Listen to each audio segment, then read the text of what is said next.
FSN Radio. It's all about what's next. Go to financialsurvivalnetwork.com and sign up for your free weekly newsletter. You'll also get 3 free reports. The Financial Survival Network. It's all about what's next. Welcome, and you are listening to the Financial Survival Network. I'm Kerry Lutz. It's June 27th, 2018. Well, war on police, if you view it as that, is continuing. Recently, a police officer shot a supposed and allegedly unarmed youth in Pittsburgh. But first, as always, be part of the show. Join us. Join the dialogue. Send emails to kl@kerrylutz.com. So we're talking about what's really happening in the world of policing with Ron Hosko. Ron, you are president of the Law Enforcement Legal Defense Fund, and you're also a former assistant director of the FBI's Criminal Division. Thanks for coming on. It's good to be with you again. Hey, so what of this thing in Pittsburgh? Obviously, if a police officer, does something wrong, if he kills an unarmed person with no provocation, we've got laws to handle that. But what makes the Pittsburgh case unique in this regard? Well, there's a number of factors that that may come into play with this officer. There are our understanding is that this East Pittsburgh police officer, which is reportedly a small borough outside of Pittsburgh, that I think had maybe some 8 police officers in total, was charged with criminal homicide in the shooting of a 17-year-old black man by the name of Antoine Rose. Probably some of your listeners saw the video of Rose fleeing out of a vehicle that was stopped by police on June 19th. The officer was presumably stopping him because the vehicle matched the description of a drive-by shooting that had happened a few moments before. And we see this kind of grainy cell phone video shot from, I think, an elevated position by a woman who was looking out of her window just up the street of Rose fleeing the car that had been stopped by police, and another person fleeing that car. And Rose was shot 3 times, I believe. Mm-hmm. The report this morning said he was hit in the elbow, and I think one of them hit him in the back. Of course, it harkens to Ferguson and other events in recent years, of course, where you have crowds gather saying, charge the cop that, a white cop had shot another unarmed black man. So the question is, what will the facts ultimately show us? Will they show that, in fact, Rose reportedly was unarmed? There are some reports that he had a pistol magazine in a pocket, that there were 2 weapons in the vehicle. It remains to be determined whether Mr. Rose was in fact involved with this drive-by shooting, whether he was a shooter, whether he was a participant in some other way. Of course, very troubling, and that there were a couple of weapons in the vehicle. But forensic work remains, and now we have a charged police officer. So it remains to be seen whether that will quiet these protesters, quiet the crowds, whether they will let the criminal process work, or whether they will continue to protest and demand his conviction and sentencing. Well, it's interesting. Yesterday was primary day, Ron, and who gets reelected or is the nominee of the Democratic Party in Baltimore, but Martha Mosby, who had her own personal war against the police there, suppressed evidence, ignored evidence, and went on a whole charge to get these 6 police officers behind bars in the Freddy Gay death. And that led to unrest in Baltimore, and Baltimore still hasn't recovered from it. Do you think this is going to be the same? Well, time will tell. First, I guess I should note we had an interest in that case. My organization raised funds to help defend the 6 police officers in Baltimore, as you know, all of whom prevailed. I think your comments were on the mark. Marilyn Mosby's prosecutors first, I think it was a classic rush to justice. Oh, horrible. In Baltimore, those 6 officers were charged before I think her office really had a chance to complete actually there had been a separate inquiry going on, and I don't know that they let 24 hours pass before charges were filed against the 6. I actually went to some of the trials up there of Cesar Goodson and Ed Nero. We attended some of the trials, and it was, to us, stunning the lack of evidence that the prosecution brought forth in each of those cases. And if you didn't recall it at the time, I'll remind you, the judge up there had come out of the DOJ Civil Rights Division. He was an African-American himself, trial judge. He listened to all of the evidence posed by the prosecutors and found none of it compelling, and acquitted 2 of the officers, Cesar Goodson and Ed Nero, in quick succession. There was a 3rd officer who was acquitted. And then finally Mosby realized, she had enough. They did not have a case. They didn't have evidence to support any single charge brought against any single officer. And she finally threw her hands up in disgust and recognizing that she had no case. But classic rush to judgment without proof. And it blew up in her face. And we were, frankly, celebrating that because, it's the expectation that prosecutors are responsible in executing their the responsibilities of their office. She did not. She made a mockery of her office, of course, was responding to widespread violence. I think over 100 cops were injured in the conflicts with the citizens up there. They had a mayor who made the famous comment, let these protesters have room to destroy. Well, they did. They did. Millions of dollars in property damage. We saw, the CVS being looted and burned, and other destruction up there. It was outrageous. Totally disgraceful, nauseating that it could be allowed to happen in the United States of America.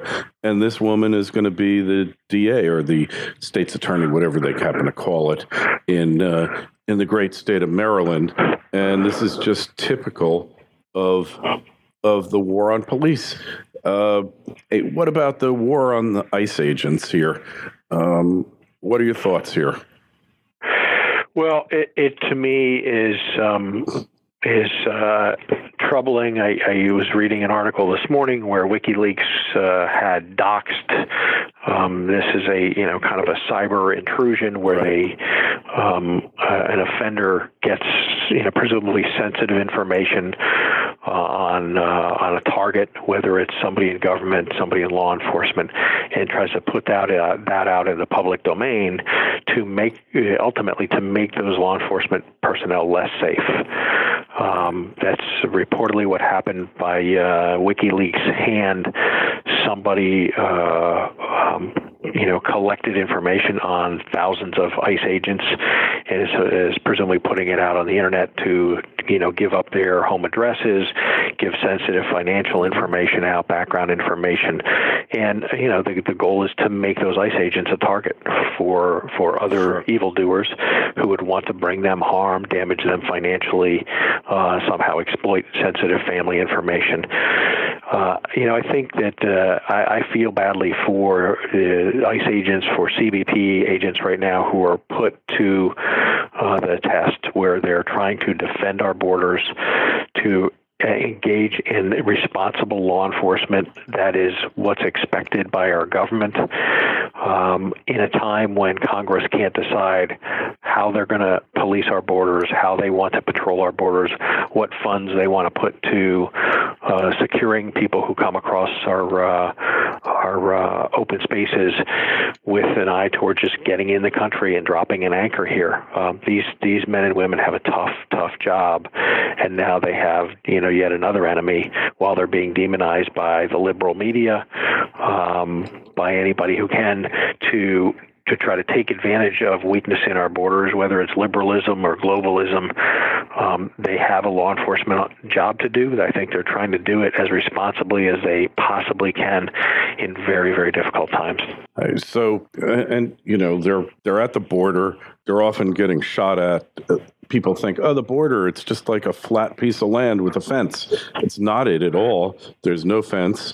It's often dangerous topography. There's cliffs, there's gullies, and while they're very familiar with their territory, often they get injured just tripping over a tree or a bush or something, and then sometimes they get shot at by these illegals, and we have to decide whether we want a border and we want to stop illegal influx coming in, or whether we just dispense with the border altogether and it's just one big happy world. Well, that's one of the difficulties here, right? What kind of a country do we have? Do you actually have a country if you can't police or you choose not to police your border, if you choose not to exclude people? I saw a report just the other day where there's reports of a massive surge in cocaine production in Colombia.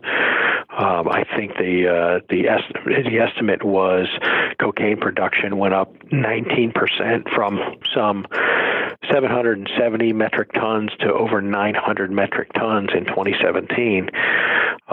We know that we don't have the capacity either in the Caribbean or in the Eastern Pacific to put military ships on targets. We know that the Colombian drug lords have produced and built semi-submersibles, in fact, submarines, to come up underwater to evade detection and drop off massive amounts of cocaine to our shores or just off our shores, to cocaine trafficking networks here in America. Having an open border only magnifies that problem, because not just people are coming up, but bad things are coming up, trafficked by Mexican cartels and other groups to bring the product to the consumers in America. The cocaine problem is massive, evidently, and growing, and we also have this tremendous fentanyl problem. Mm-hmm. I noticed an article earlier today, and I think it impacted a Galveston or Houston area sheriff's office, where somebody put flyers on a bunch of police vehicles, and evidently the flyers were laced with or somehow had fentanyl put on them. Might have been impregnated in it with liquid fentanyl, and quite clearly the intent was to to use fentanyl as a weapon of mass destruction, and the target was law enforcement. So it is very, very concerning. Of course, fentanyl is hundreds of times more powerful than cocaine. It is causing deaths across America, and now somebody's chosen to weaponize it for the purpose of taking down law enforcement officers. And I think a police sergeant who had touched it got very, very sick. Horrible. Well, we need to support law enforcement. Look, law enforcement's not perfect. They're only human. There have been abuses in the past for numerous reasons. But now I think that from what I've seen, and you watch these TV shows, these people go out of their way not to confront what are otherwise law-abiding citizens. They don't draw any conclusions, and they treat the public with respect for the most part. It's certainly been my experience, and I just don't believe that this homicidal portrayal of law enforcement is fair or accurate, and it's only working against these minority communities who really need the police more than anyone else. Well, that is absolutely true. That's been my experience as well. Law enforcement. Look, I've been in that fight in some tough locations for working violent crime in Chicago in the 90s, when the homicide rate was through the roof, We are far safer as a nation now than we were 25 years ago. You look at murder rates, you look at violent crime rates, even though both of those had spiked up in late 2014, in 2015 and 2016, homicide and violent crime rates were on the way up across the country, as were attacks on law enforcement, deadly attacks and ambush attacks on law enforcement. So something bad was happening in America in 2014, 2015, 2016. A lot of folks, and myself among them, would say this was the outcropping of protests and violence that was related to the lack of understanding about what happened in Ferguson, the hands up, don't shoot mythology that was trotted out across the country. Ridiculous. In pro sports, in the halls of Congress, and in newsrooms. I recall some CNN commentators with the in the hands up, don't shoot pose. And it was all a mythology that stemmed from lies in Ferguson, Missouri, in the encounter of Darren Wilson with Michael Brown. America paid a price, and when homicide goes up, when violent crime rates go up, that typically means thousands of additional victims. Yeah. Police are not taking those lives. That's citizen versus citizen violence. And look, I'm all for police responsibility and accountability. We need to have professional policing. It's our expectation. We pay a lot for, our security in America. We ought to have the best police out there. Police do make mistakes, but the mythology of Ferguson crept across America and I think cost us hundreds, if not thousands, of additional lives while police are trying to keep us safe. And it's a shame. Yeah, it really is. It's a sorry thing to see, but it's the world in which we live. But yeah, what you say, Ron, is very true. The world, the country has gotten safer. I mean, I look at just for the state that I live in, Florida, in 1960, the population was just 5 million, and there were 527 murders. Now, in 2016, the population is almost 21 million, and there's 1,100 murders roughly. So the rate of murders has almost doubled, and it's been higher at other times in the past 40 years. But the rate's doubled, but the population has quadrupled. So, whereas it was murder rate was 10.6 per 100,000 people, now it's at 5.4. That's a big difference there. And really, we just tend to concentrate on all the headlines. Everything else, other crimes, other types of crime have definitely gone up, but the murder rate has plunged, and the burglary rate's half of what it was. There's a lot of statistics here. Point is, it's safer now than it was 20, 30 years ago, and that's what you really have to focus on. Hey, Ron, if people want to find out more about your work, what you guys are doing, where's the best place to find you? They can look for us on the internet at www.policedefense.org. We've had a really strong spring here where we raised funds to help defend 3 police officers, all of whom have had the primary charges against them go away. That's Sergeant Hugh Barry up in New York City, who was acquitted by a judge after a trial of charges against him, murder charges against him. Of an officer by the name of Joshua Hopkins, who was a sheriff's deputy out in western North Carolina, who went to trial and ultimately a jury sided with him and had very serious charges against him dismissed. And then we had a lady officer up in just outside of Milwaukee in Brown Deer, Wisconsin, by the name of Devin Kramer, who was in a violent encounter with a man that she and her partner were trying to take off of a city bus for disrupting the driver in the bus, and had charges against her, ultimately dismissed after a trial. In that community, she unfortunately still faces federal civil rights investigation, so she still has a cloud hanging over her. We are fully with Devin Kramer, as we were with these other officers. They have a tough job to do. They did it by following the training and the the experience that they had. We're happy that they prevailed, but there will be more, as we've learned earlier today. There will be more. Oh, of course, it's ongoing. And you have the media out there looking to distort things, to stir up trouble. What they did in Ferguson was just disgraceful. This story was very obvious from the beginning. And then this hands up, don't shoot meme swept the country. And it was a lie, a pure and simple media fabrication to stir up trouble, to turn the community against the police, and to turn the country against the police. And fortunately, in the end, the truth did come out. And I think the fact that the liberal media abandoned the gentle giant there really was very indicative of the fact that they knew it was a lie all the time, and finally they just had to go abandon it. Fortunately, the truth comes out, and unfortunately, a lot of these conflicts can be avoided by responsible Americans avoiding crime, avoiding engaging with criminals who are going to put you in difficult situations, and most importantly, by listening to police instructions when you're encountering police. So many of these encounters could be avoided simply by listening to the police officers, taking their instructions literally, making no furtive movements, engaging police responsibly, and guess what? These deadly encounters with police could be cut to almost zero.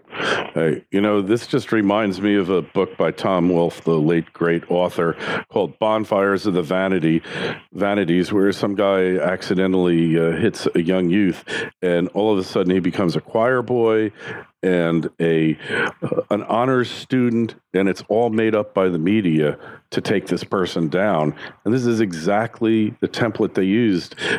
Michael Brown, the gentle giant, and he was a thug. Hey, maybe he should have died that young. But look, when you attack a police officer, he's in his car. I think that the officer, if he had it all to do over again, would have handled it a lot differently, would have been out of the car with his gun in tow, using the car to block them rather than letting him walk up to the car. Bad mistake. But hey, he gave him the benefit of the doubt. It almost cost him his life. So when you look at that, you look at Freddy Gay in Baltimore, all these things are stirred up by the agitators, by the forces of the last administration who had an out-and-out war against the police, encouraged it, and went out of their way to portray the police as bad guys. That doesn't mean that we agree with every law that the law enforcement community is forced, or it's part of their responsibility to enforce. Nobody likes getting stopped for speeding and seeing the red lights in your mirror. And there's a lot of laws that police are forced to enforce because the government wants money and they don't want to tax it. They just want to take it through fines. So they're really placed in an unwinnable situation by the politicians many times, and something has to give there. Ron, it's great having you back on. We'll talk to you soon. Hey, by the way, questions for Ron or myself, anybody else you hear on the show, the email address is kl@kerrylutz.com, Twitter feed @KerryLutz, Facebook page Financial Survival Network. Ron, we'll talk to you again real soon. Thanks, Kerry. Good talking to you again. FSN Radio. It's all about what's next. Go to financialsurvivalnetwork.com and sign up for your free weekly newsletter. You'll also get 3 free reports. The Financial Survival Network. It's all about what's next.